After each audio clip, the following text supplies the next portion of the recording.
Another night, and you brought more ale. Stronger stuff this time. Essential for keeping warm here in the fractured peaks. Pour me a cup. Tonight is a long, sad tale of bravery and betrayal, and the great blight of destruction that changed the very fabric of our world. When last we spoke of Inarius and Lilith and humankind's creation. How humanity found itself caught by the eternal conflict. A battle that does not belong to humankind, but one we must fight nonetheless. Two rival groups, the Temple of the Triune and the Cathedral of Light, sprang up on the world of Sanctuary and strove to win over the hearts of mankind.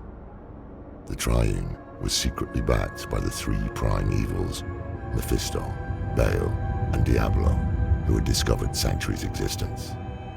Inarius secretly founded the Cathedral of Light in response, an attempt to counter their malevolent influence. Unbeknownst to either the prime evils or Inarius, Lilith returned to Sanctuary to reawaken her children's dormant powers, knowing they had the ability to banish the agents of the burning hells and Inarius for good. Soon after, Sanctuary was engulfed in what would become known as the Sin War, a catastrophic proxy war over the souls of humankind. Humanity won the war, but they faced another kind of battle. The high heavens too became aware of Sanctuary and her blasphemous children, and now deliberated on humanity's ultimate fate. With the Angiras Council split, the Archangel Tyrael cast the final vote to spare us from extermination. Instead, the memory of all that came before was taken from humankind, including knowledge of their inherited power. In exchange for their part in leaving Sanctuary alone, the burning hells took Inarius into their custody, and it is said that he has suffered unending torment at their hands ever since. Of course, it is not the nature of the burning hells to leave well enough alone, and before long more attempts to corrupt humankind were underway. The lesser evils, led by Asmodan and Belial, staged an uprising that upset the established order of the burning hells. Convinced the prime evils had abandoned the eternal conflict in favor of corrupting humanity, the usurpers set out to banish the three prime evils to Sanctuary. They lost fully 1/3 of their army, but they succeeded in banishing Mephisto, Baal, and Diablo into the mortal realm in what would come to be known as the Dark Exile. They spent decades spreading terror, hatred, and destruction across the land. It is here that the story of the Haradrim begins, when Tyrael assembled a group of powerful mages and tasked them with humanity's defense, standing fast against the tyranny of the prime evils and guarding against the wrathful eyes of the heavens, falling upon humankind once again. Tyrael carved 3 soul stones from pieces of the World Stone, crystalline prisons designed to contain the malignant essence of a prime evil. Sapphire for Mephisto, amber for Baal, and crimson for Diablo. Under Tyrael's guidance, the Haradrim searched across the vastness of Sanctuary for the Lords of Hell, with the aim to contain them. The Haradrim found Mephisto, and after much struggle imprisoned him. The Sapphire Soulstone was given to the Zakarum for safekeeping. They also battled Baal, but in the process the Soulstone intended for him was shattered. The Order's leader, Tal Rasha, trapped Baal's essence in the largest shard of the Amber Soulstone, but feared that was insufficient. The Haradrim concluded they could fuse the shard to a human body in an effort to better contain Baal's power. Tal Rasha selflessly volunteered his own body to contain the Lord of Destruction's raging essence. Tyrael himself took up the solemn duty of driving the shard into Tal Rasha's heart. The grieving Haradrim sealed away their noble leader within a subterranean tomb, believing they were leaving him to suffer torment beyond imagination as he struggled to hold fast the monstrous Lord of Destruction for all of time.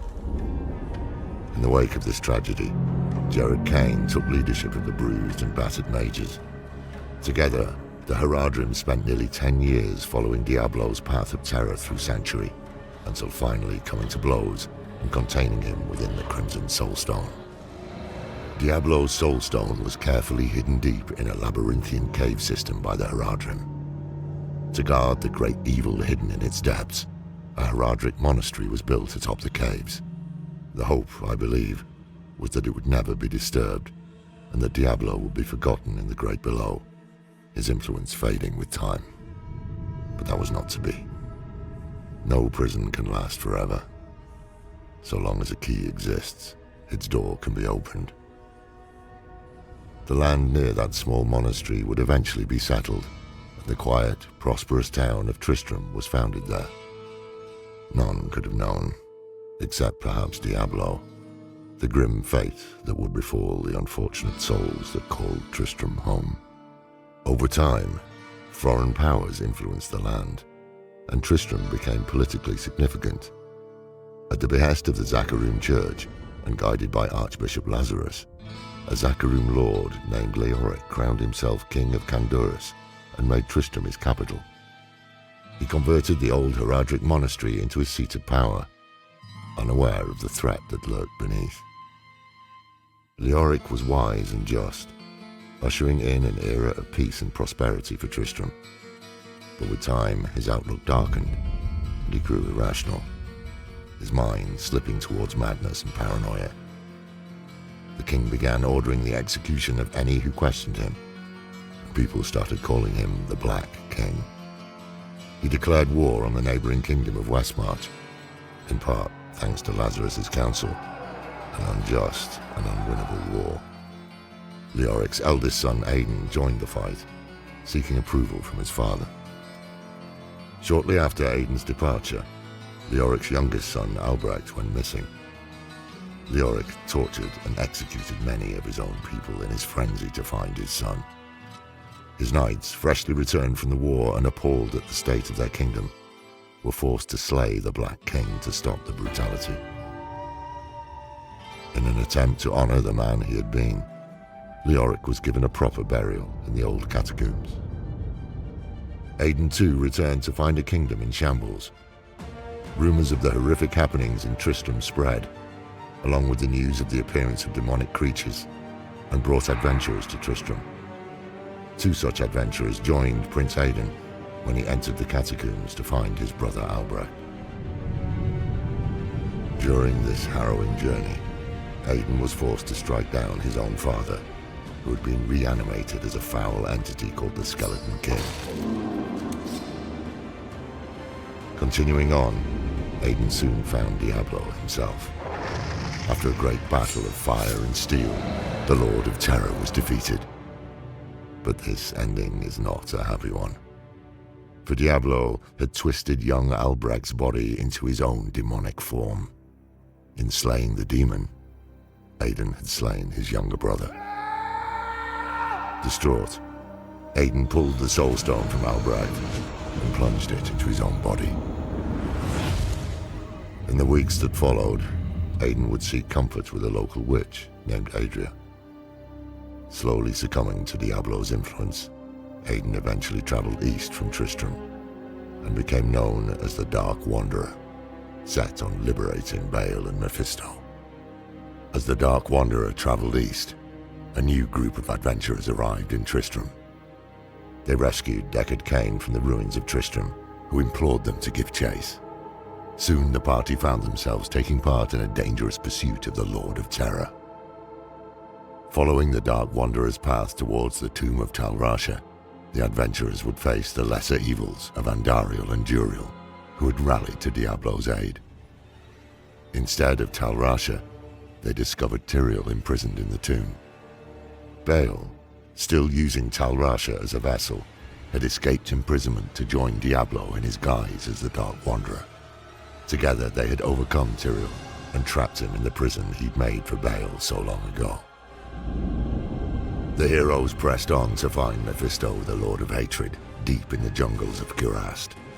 Once more the heroes were too late to stop Diablo, as he shed what little of Aidan remained, reverting to his monstrous demonic form before returning to the burning hells to rally his demonic legions. Mephisto remained behind, believing he could defeat the brave pursuers. His confidence was misplaced. The Lord of Hatred was defeated and sealed in the Sapphire Soulstone. The heroes followed the Lord of Terror into the burning hells, thinking only of Sanctuary and not the grim fate that likely awaited them there. At Tyrael's request, the heroes confronted the corrupted angel Isuel on the Plains of Despair. In slaying him, the heroes freed Isuel's spirit, and he informed them that the prime evils knew how to corrupt the Soulstones. With this information, Cain sent the heroes to the Hellforge to destroy the Sapphire Soulstone, in the hopes that this would prevent Mephisto from manifesting in this world ever again. Once there, they had to defeat a demon called Hephasto the Armorer, a towering monstrosity with wide horns. His powerful arms strengthened by thousands and thousands of strikes with his Hellforge hammer against the anvil. After successfully destroying the Sapphire Soulstone, the heroes traveled deep into the wastes of the burning hells to face the Lord of Terror himself. They fought a fierce, pitched battle against increasingly dire odds deep in Diablo's own realm. But the heroes fought and defeated Diablo. They pulled the shard from Diablo's head, trapping his essence inside, and returned to the Hellforge to destroy it as well. With this momentous achievement, only Baal remained to threaten Sanctuary.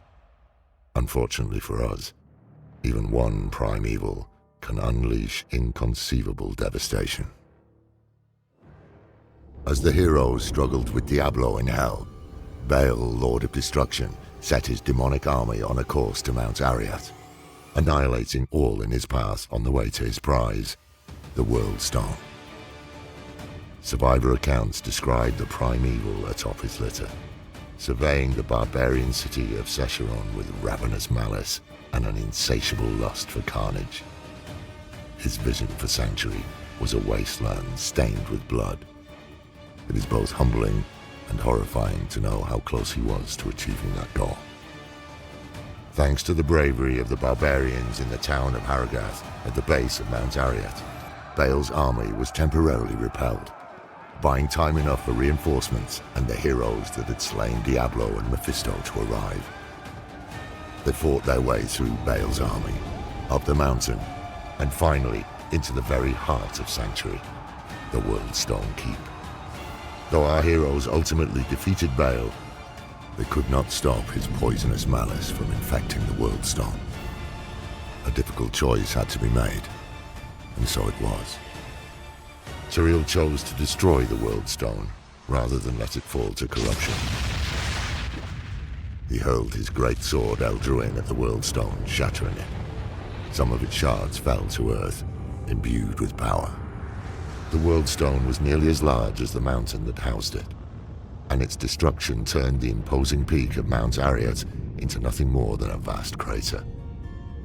Local settlements and tribes scattered to the wind, many forced to seek new homes. And it is in this new world, deeply wounded by the treachery of the prime evils, that the next chapter in our history unfolded. The tragic tale of Lear, Diablo's assault on heaven, and Malthael's betrayal, and why so few of us remain. Take care in the darkness. Thank you for watching the video. Hope you enjoyed it. If you did, please like, subscribe, thumbs up, or comment. We appreciate any support for the channel. Thank you very much. Have a great day.